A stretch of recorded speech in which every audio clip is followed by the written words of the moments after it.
Hi folks, Roland Martin here and welcome to my YouTube channel. Today we're going to talk about chatterbait fishing. I'm fishing one of my favorite lakes, and that's the headwaters area. And what I'm using today is the jackhammer series. That's the more expensive model. And the only thing about it is you can get chatterbaits like the jackhammer for $15 or $16, or you can get the regular cheaper models for $5 and $6. But I think the vibration's a little better. I think you're going to catch more fish on the jackhammer series. It's just a tuned better series. It's just a higher quality chatterbait. Okay, it's made by the same company, and the other ones do work, but I like the jackhammer series. It's just my favorite. Okay, what I'm throwing it on, and it's kind of important to dump. See, Brett Height was the guy that really kind of came with this jackhammer series. He's a pro fisherman on the bass circuit, and what he recommends is 17-pound test fluorocarbon. So I have a liter of 17-pound test fluorocarbon. Now, what I've done in addition to that is I've hooked it up on a liter. Now see what I have, and I'll just show you. I have a 17-pound test fluorocarbon leader for a couple feet, and right there's a knot. It's a double uni knot, and it goes to 50-pound braid. Now, the advantage with that is that, number one, braid is more sensitive. And so when I throw it out there, I can feel the vibration of the chatterbait better.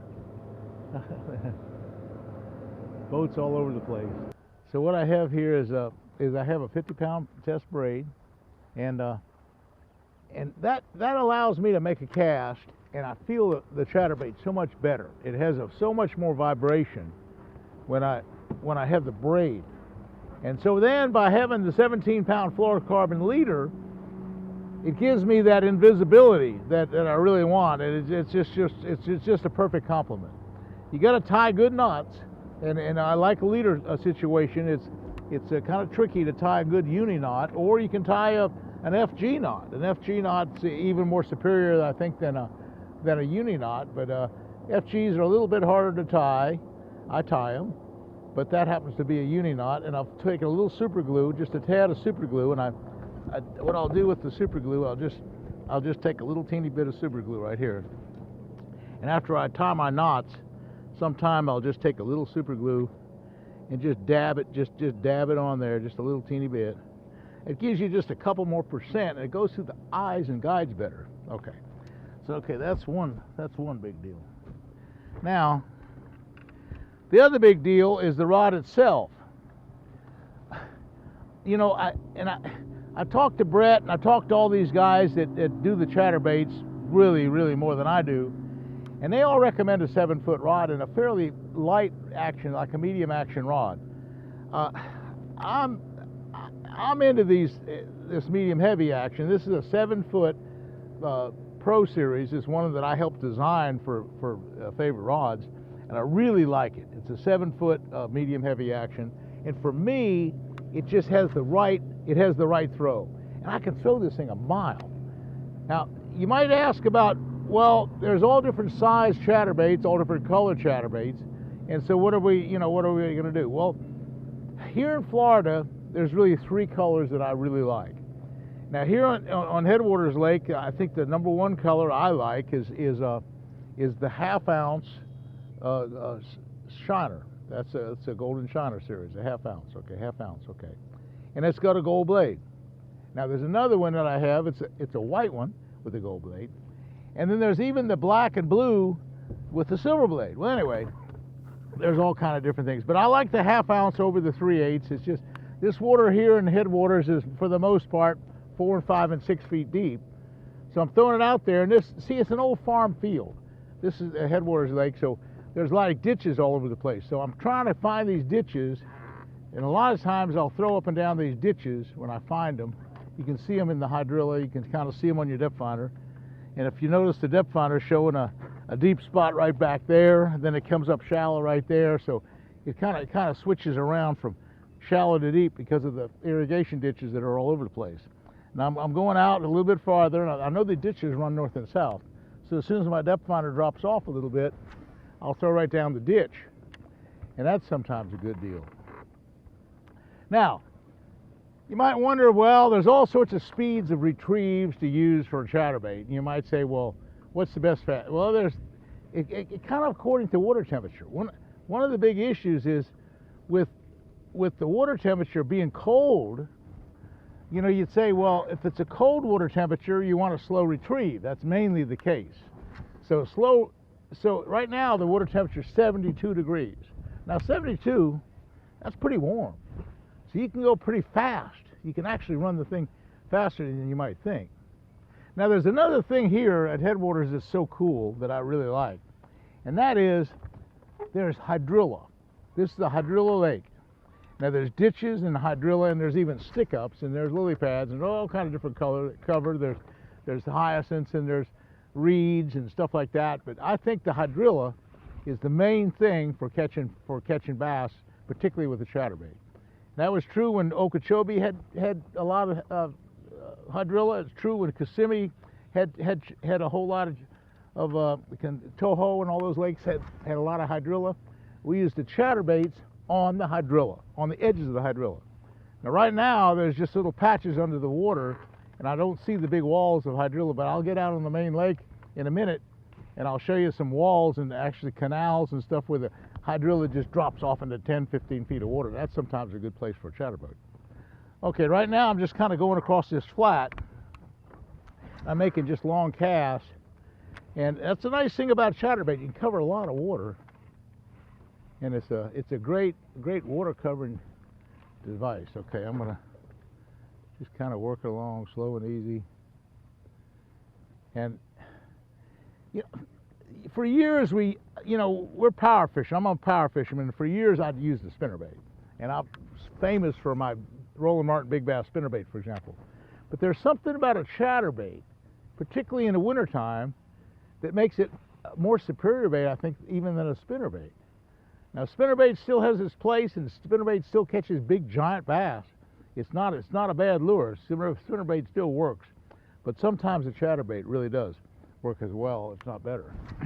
So I'm making long casts. You notice I'm making 100-foot casts for the most part, and right now I'm over the top of hydrilla.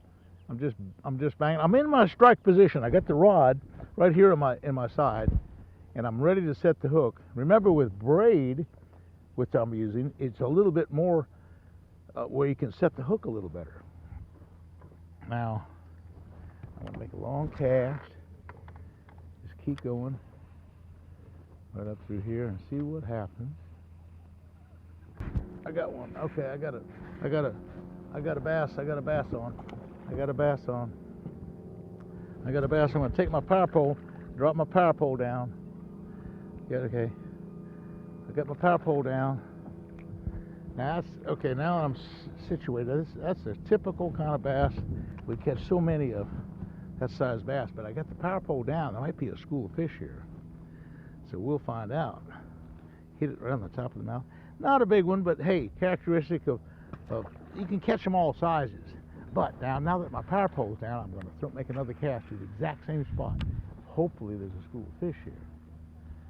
Just kind of reel it along, slow and easy. That's the whole deal. Don't always catch a school of fish, but you can have schools of fish. Lots of schools of bass on this Headwaters Lake, and even though it looks like I'm just fishing in the middle of the open water, I am, but there's grass. So if you notice the depth finder, it's just all full of hydrilla underneath the boat. It comes practically to the top, but there's some nice open areas too. And so what the fish kind of relate to, oh, there's one. Oh, yeah, I got one now. A nice big one. Oh, yeah, look at that guy. Oh, yeah, nice one. Nice. I'm going to put the power pole down. I'm going to put the power pole down. Okay, put the power pole down. Power pole down. Nice big bass. Yes, sir. That's what we're talking about. Chatterbait fish. Well, this is the ABC kind of a deal on chatterbaiting. Nice big giant fish like this. Well, these aren't giant, but it's a good representative fish, a good 3-pound bass. And what I'll do is I'll throw it back, but now that I have the power pole down, I'm making sure it's down, I'm going to throw in the same spot again, because so often you get, time and time again, you get fish, one right after the other. You get that.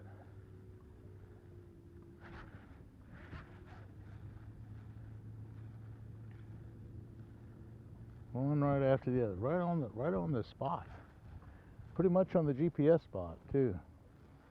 I'm going to throw back out there now. You just kind of fan cast. When you find a school of fish, you just kind of, and that's the beautiful thing about this chatterbait. You can throw it 100 feet or so and fan cast all over the area. And so again, I'm hitting all sorts of grass. I'm kind of slowing it down. I'm hitting, I'm hitting hydrilla. Just kind of hitting it right and left and right. And I'll get a little bit more to the left.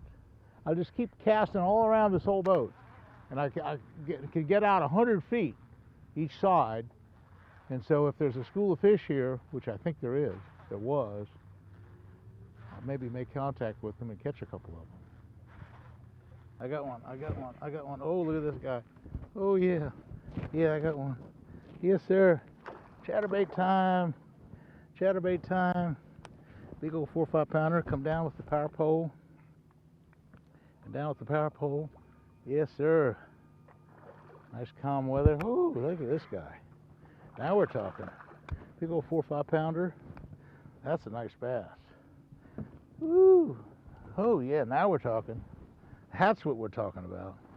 That's the kind of fish. That's the kind of fish a chatterbait catches. Big old 4 and 5 pound bass like that. That's what we're talking about. That's what we're talking about, folks. That's the whole deal. I put my power pole down. I'm in the right spot, and hopefully I'll throw it out again. Kind of slow roll it along. See what happens. I'm in an open hole. You notice on the depth finder, look at the depth finder. I'm in an open spot. And that's where the fish are. They're in these little open holes. So in just an hour of fishing, that's 4 or 5 strikes. That's a pretty good day. A couple of them 3 and 4 pounds. That's not bad. Anyway, folks, I hope I showed you a few things about chatterbaiting, about the tackle, about the retrieve, about the kind of day that you want. It's a little bit about the water temperature, a little bit about the wherewithal of a chatterbait. But I tell you, it's a great power bait. It's a great way to cover water. It's just a super bait, particularly in the cooler weather in the wintertime. So I've enjoyed bringing this presentation to you, and hey, thanks for watching. We'll see you again soon.